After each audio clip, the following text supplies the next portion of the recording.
Good morning. Today we are going to discuss about the second module. In the last class, we have discussed about the first module, which talks about the introduction to management and the different types of levels of management, roles of manager, and development of management thought and approaches. And all this we discussed in the module one, and also we discussed about the planning, different types of planning plans and hierarchy of plans and different types of standing plans and the operational, the single use plans. These are all we discussed. And today we'll go to the module two. So in this module two, it talks about the second management function, that is planning. First one is over planning, and the second management function is nothing but more is of organizing. So organizing and staffing will cover this module two. So organizing and staffing, the second and third management function will be covered in module two, and also directing and later controlling. All these four functions of management will be covered in this module two. So in the organization nature and purpose of organizations, principles of organization, types of organizations and departmentation, committees, centralization versus decentralization of authority, MBO and MBE, and the staffing, what is meant by staffing, how the selection recruitment can be taken place, directing and controlling. So all this leadership styles, motivational theories, and communication, and also coordination, and then techniques of coordination, controlling, that is the final function of management, controlling, and the essentials of sound control system, methods of establishing control. All this will be discussed in this module 2. So first, and we'll go with the definition of this organizing. So what actually organizing means? So according to the Allen defines this organizing is the process of identifying and grouping the work to be performed, defining and delegating the responsibility and authority, and establishing a relationship for the purpose of enabling the people to work most effectively together in accomplish the objectives. So here he has mentioned organizing, in the sense it is nothing but in an organized manner. So according to the grouping, according to the related things, so nothing but first you need to identify the activities which are to be performed, and then group the activities which are to be performed, and give the define what kind of responsibility and authority is given to that people, and as well as establish the relationship between the purpose of enabling the people to work most effectively together in accomplishing the objectives. This is what the Allen given a definition. And according to the one more author called Amitai, and he is also has mentioned that it is a social unit, because it's a complete structure that organization, when it talks about organization, so organization is nothing but it is a human grouping deliberately structured for the purpose of attaining the specific goals. So this is one I has mentioned as organization is a human grouping. And also one more author we can say here, Theo Hyman, he is also mentioned that organizing is the process of defining and grouping the activities. So first and foremost thing is identification of the activities or defining the activities, whatever it is. And then once you identify the activities, what are to be carried out. So if it is similar kind of in nature, those activities will be separated, grouped under one category. So then say, for example, sales activities, purchasing activities, all this will be, if you identify the activities first, then grouping them according to that. Grouping them according to the relativity of the activities. So the identifying and the grouping of the activities of the enterprise, and establishing the authority relationship among them. So this is the one which we can say according to the Theo Hyman. And also the many authors have given their own definitions. Okay, so one I can say one more is Sheen, we can say Shaheen, who defines that organization is the rational coordination of the activities of a number of people for the achievement of some common explicit or purpose or a goal. So there are many definitions given by the eminent authors regarding the organizing. So here, so we discussed about the Allen, who defines the organizing as the process of identifying and grouping the work to be performed, defining and delegating responsibility and authority and establishing the relationship for the purpose of enabling the people to work most effectively together in accomplishing the objectives. So this is what the Alan has told, and then Tai Hyman, so we discussed. And now coming to the nature of organizing. So before going to the nature of organization, it's just a little bit what an organization can have the characteristics. So characteristics of organization, if I talk about here, so what characteristics that organization will be having. So generally any organization should have their own goal. So any organization, if you take that, they should have a goal or a purpose why the organization is intended for. So that is the main thing that any particular organization should have. And also when you talk about there should be a clear concept of all the duties or activities which are required to achieve that particular goal. And also they have to have a clear concept of major activities which are required to achieve the goal which is set for the organization. So this establishment, that's what we discussed. Then once you identify the major activities, then we are going to group those activities. So this is how group the activities and then establish the relationship between the activities. All this will come under the characteristics. So that is nature of organizing in a sense. So first we need to identify the activities to be performed. What are the activities in a particular organization will be carried from the beginning to the end, finalization of the product or whatever it is. So then grouping of activities. So once you identify, say, from the raw materials to the finished goods, from the raw materials to the finished goods, what and all activities will be carried out. That and all activities to be identified first. So then once you find out all these activities, then it will be grouped accordingly based on the similarity in the activities. So next, accumulation of resources, and then defining hierarchy of positions and how the commands has to be flown from the top to the low level and to carry out the work, and assignment of jobs, and establishing the authority and responsibility relationship, and evaluation of performance in the final. So we'll discuss one by one. Identification of activities. So enterprise must perform the different activities to achieve the definite objectives. So any enterprise, if they want to achieve the objectives, they have to perform the different activities. So what are those activities? So as we told that from the raw materials to the finished goods, what and all the various activities are there that has to be perform the different activities that has to be identified. And it is one of the important component of organizing. So because first and foremost thing is we need to identify the activities, then only we can group them according to the similarity. So it is one of the activities of enterprise depend on the nature and size as well. So if it is a small size organization, then the activities will be very simple and very small. A small number of activities will be carried out. And if it is a bigger in size, then you will be having the maximum number of activities will be carried out.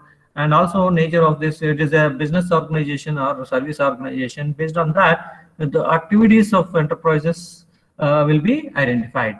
So when come to the grouping of activities, as I told that and can be done based on the similarity. Say identifying the activities must be classified on the basis of common nature and should be put at one group or a subgroup. So which are having the same nature or similarity in their activities carrying out.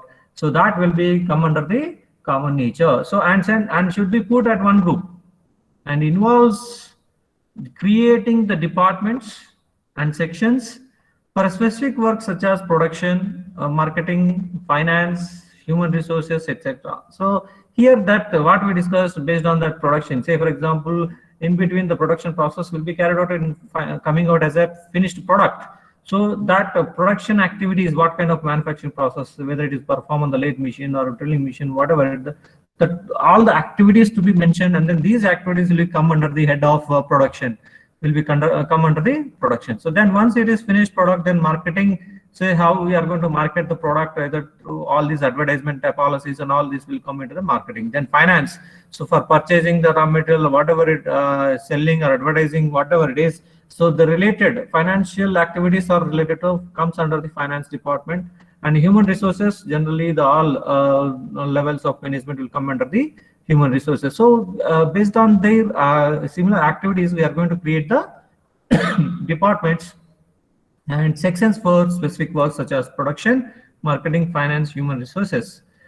And department may be subdivided into sections and individual jobs. So sometimes it may be the departments also subdivided. Say for example, they're producing the product A and product B. The production having the product A line is one different and product B is different. So even the marketing of product A is different, marketing of product B is different. So depending on that requirement, depending on the products or whatever it is, so we may divide the departments into subdivisions also, so into sections or individual jobs also. And it is very helpful to maintain the coordination and exercise control over the activities, and it is very helpful to maintain coordination and exercise the control over the activities. So once you have the grouping activities, because we'll be having the control on the production activities, say for example, if there is any deviation in production, so we can control on the production only. And if you look at if it is any deviations in the marketing, any deviation in the marketing, so we can have the control on the marketing department. So likewise, it is helpful to maintain the coordination and exercise control over the activities. And accumulation of resources. So because if I want to achieve the objectives, if I want to carry out any activity, I need some resources. So these resources are very essential for smooth functioning of an enterprise. So resources involve it may be a material, or it may be a manpower, it may be a money, or it may be equipments, or it may be machines, or it may be a technology, anything which is comes under which are useful or essential for carrying out the activities, that is called as resources. So resources are essential for smooth functioning of any enterprise, and also this involves man, machines, or we can say labor, materials, and then money, equipments, technologies, and all will come under the resources. And availability of need of resources facilitates the for uniform and smooth performance of the enterprise, if supportive to produce the quality products and to provide the quality service in time. So if I want to have availability of needed resources is very important, so that we can produce the quality of the products and provide the good quality service in time. So if the resources are not there, then I cannot produce a quality product or a quality service in time. Then defining hierarchy of position. As I told that in the nature of organization, how we have to define the hierarchy of position. So from how the authority or responsibility, whatever it is, flows from the from top level to the low level management. So hierarchy of authority is performed on the basis of degree of responsibility and accountability. So how much is responsible and how much is accountable for the activities. So based on that, we are going to give the authority, hierarchy of authority.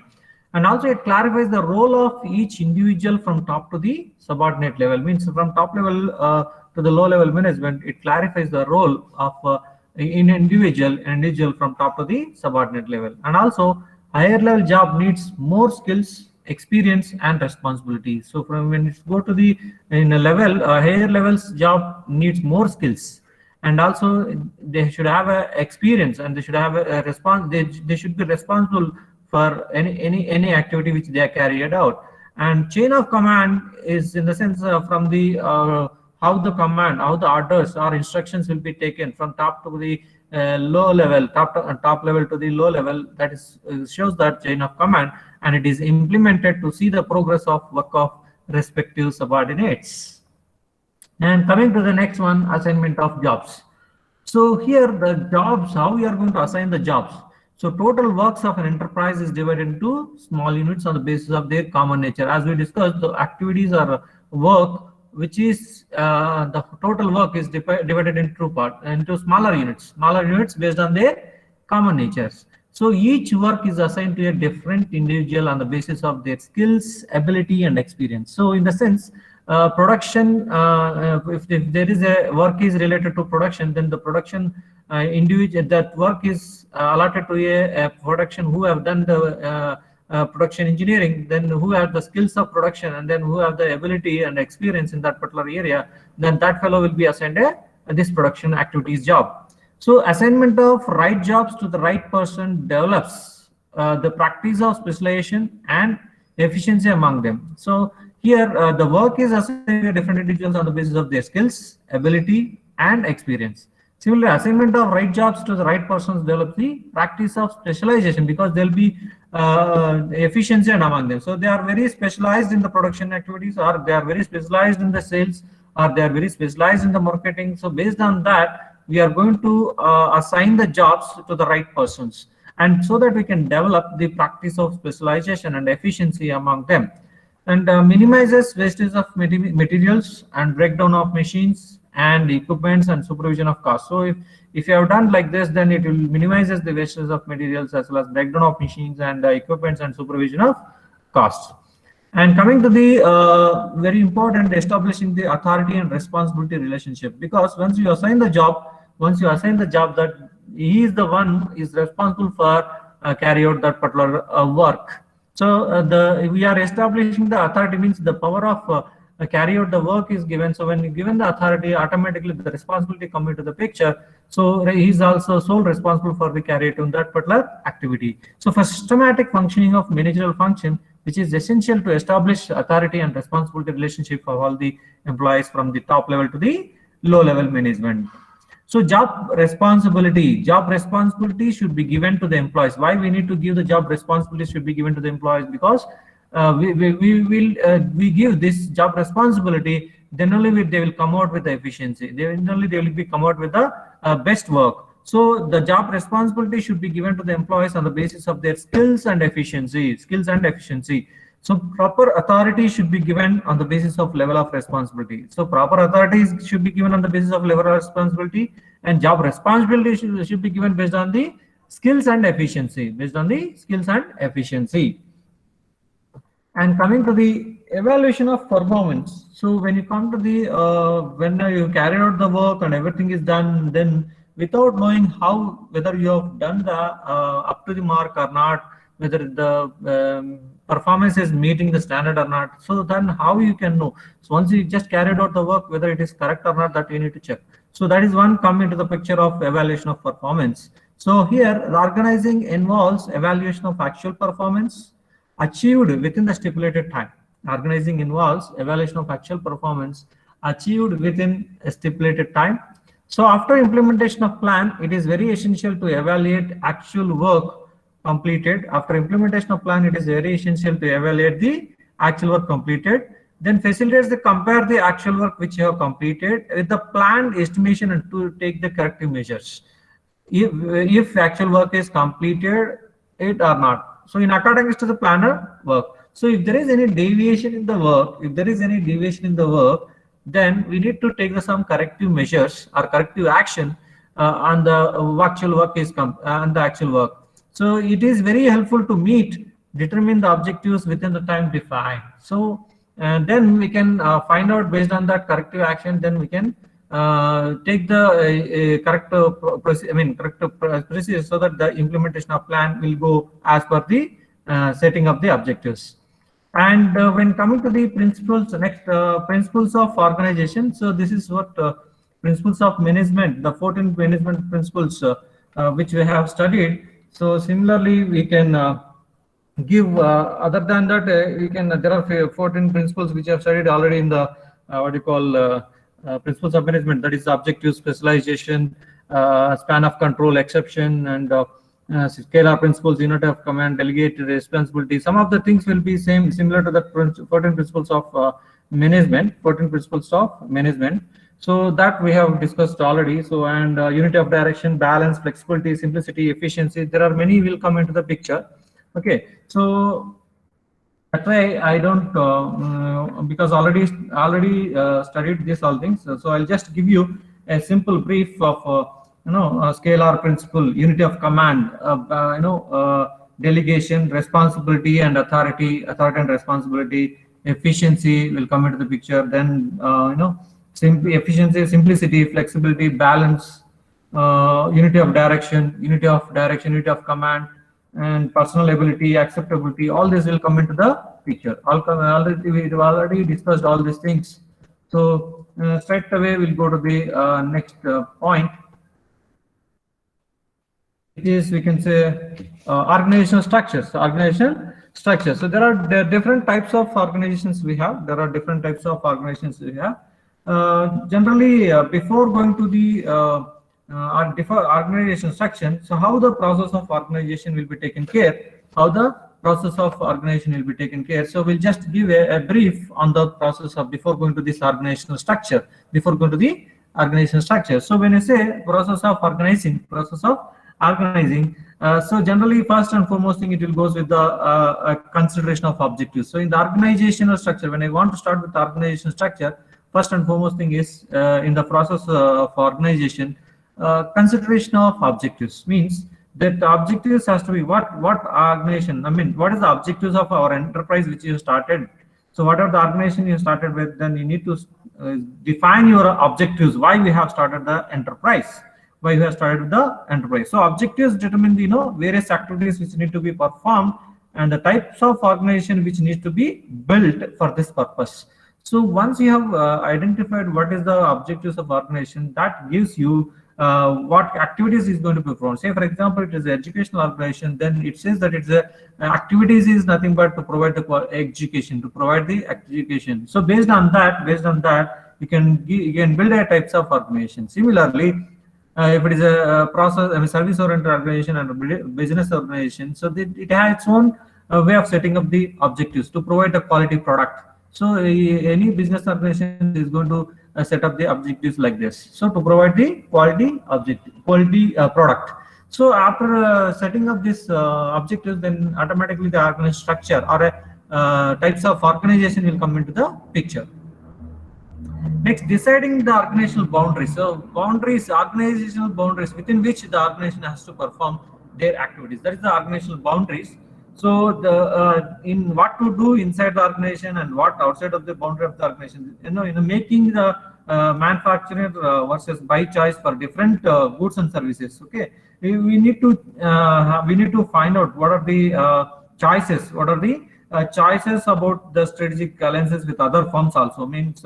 When it comes to the outside the organization, outside the organization, that is what I'm talking about, deciding your organizational boundaries. So within which you are going to perform. So within the inside the organization, you'll be having your own boundaries, and when you work with the outside the organization, you'll be having your own boundaries. And grouping of activities into departments. So for any organization, when you are going for, as we told that in the beginning of nature of organization, so you should have a grouping of the activities into a departments. Then after making the departments, then you need to analyze these interdepartment relations and deciding which department will be the key department in the organization. So key departments means they are going to carry out the key activities.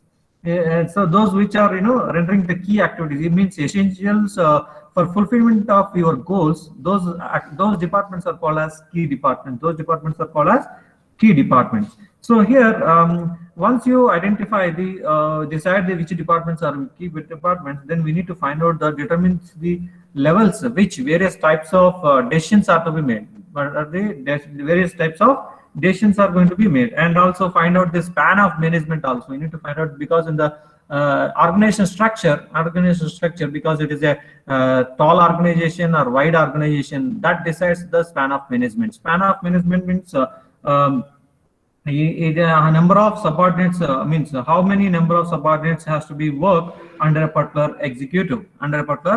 Say for example, under the general manager, how many middle level managers has to be worked on, and under the middle level managers, how many low level managers has to be worked on. So the number of subordinates has to be decided upon, determining the span of management, and then coordination mechanism among all these structure. Means from the top level to the low level management, you need to have the coordination mechanism.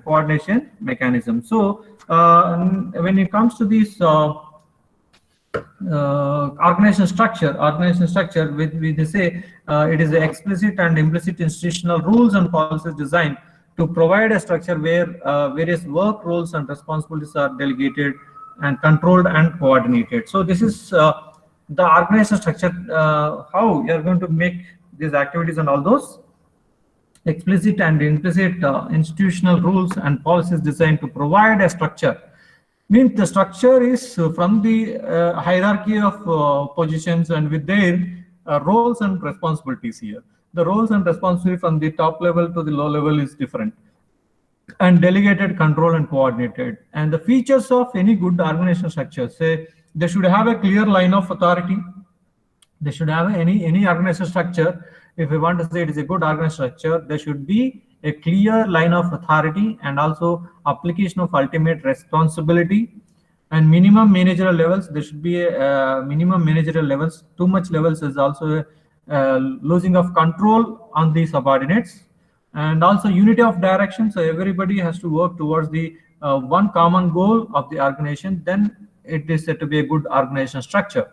And also proper emphasis on the staff activities, and the organization structure should be very simple and also flexible enough, according to the situations. That's what we discussed in the principles of organization. So the organization should be adaptable to the changing circumstances. When I say flexible enough, it has to be it should be adaptable to the changing circumstances, and as well as permit corrections if there is any deficiencies in the existing structures. Also, if there is any deficiency in the existing structure, then it has to be without dislocation and disruption of the basic design of the organized structure. It has to be can be reformed or corrections can be made. And also we said that in the principles of organization, it should be very simple in nature. The organization structure which you want to have in any particular any particular business or service oriented organizations, it should have very simple in nature. Means the organizational structure should be simple as possible, and the organization levels should be as far as possible. As I told that here, the organization levels should be minimum, as we mentioned in the above points. So a large number of levels, organization will give the difficulty of effective communication and as well as coordinations.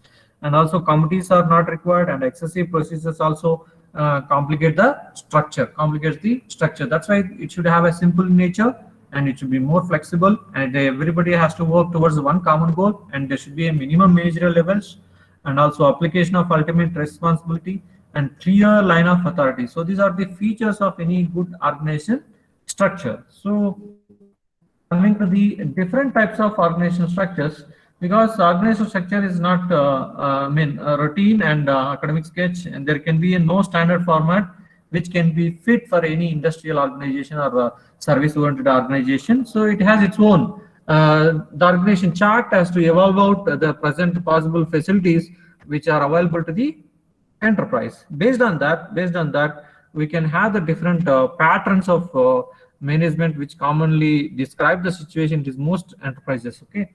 And so based on that, we have different structures. We have different structures. When you say the types of organizations, we have 5 types of organizations. One is line organization, line and staff organization, then functional structure or functional organization structure or functional organization, functional or staff organization. We can call it as one single functional or staff organization structure, then committee organization or committee structure, then project structure, and the matrix structure. So you have all these different types of organization structures. Line structure, line organization, we can call as line structure, both are same.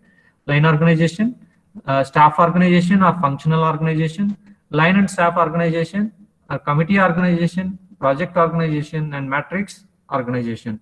So here, one by one, we discuss. We'll go with line organization first.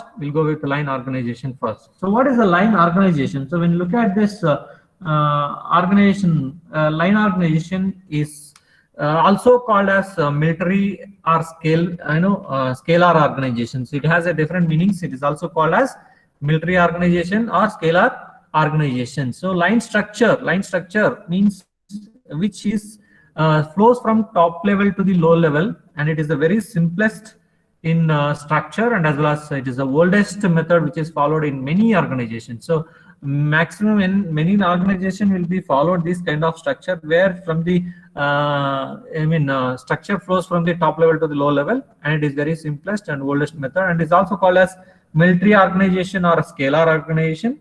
Under this, authority flows from the top level to the lowest in the vertical direction. So if if you look at the diagram, see there is a one which is shown in the red, and then there is a blue which is so that authority flows from red to blue managers. Then from these middle level managers to the low level managers, which under each manager there are three low level managers. So likewise, the authority vertically flows from top level to the low level managers.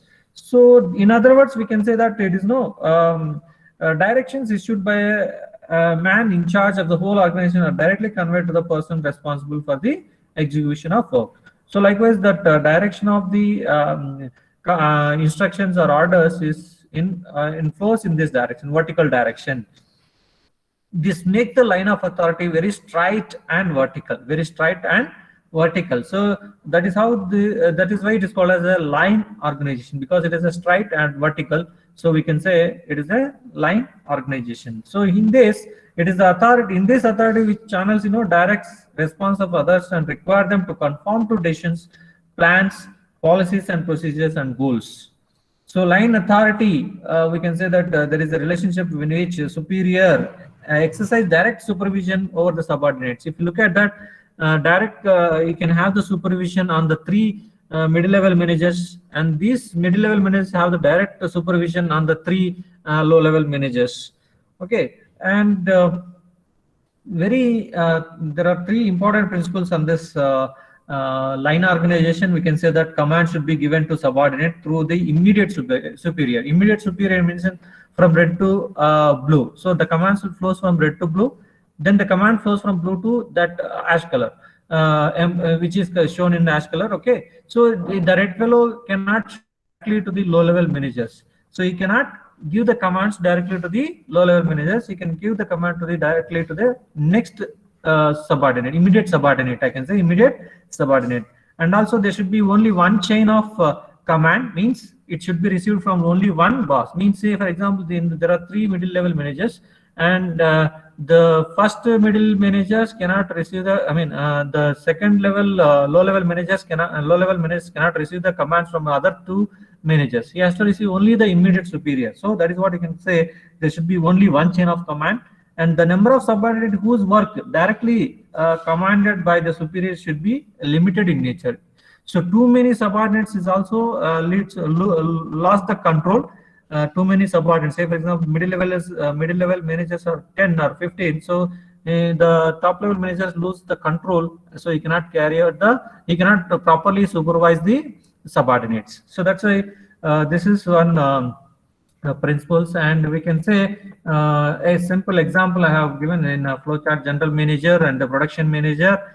When I have given a just production manager, likewise we have a sales manager, okay, marketing manager and quality department. All those we come. It's a single vertical I have shown here. Only one department I have taken. How the vertical it works. And under this production manager, you might have the assistant manager 1 and assistant manager 2, and under the assistant manager 1 you might have the supervisors, or we can say foreman, and supervisors 1, supervisor 2, like that. And also under the supervisors you will be having the workers around 5 to 6. For each supervisor there will be a 5 to 6 workers. So likewise that is mentioned. And if you look at merits of or advantages of this line organization, it is very simple. It is very simple and easy to establish. It is very simple and easy to establish. And if you look at the authority and responsibility is very clearly defined.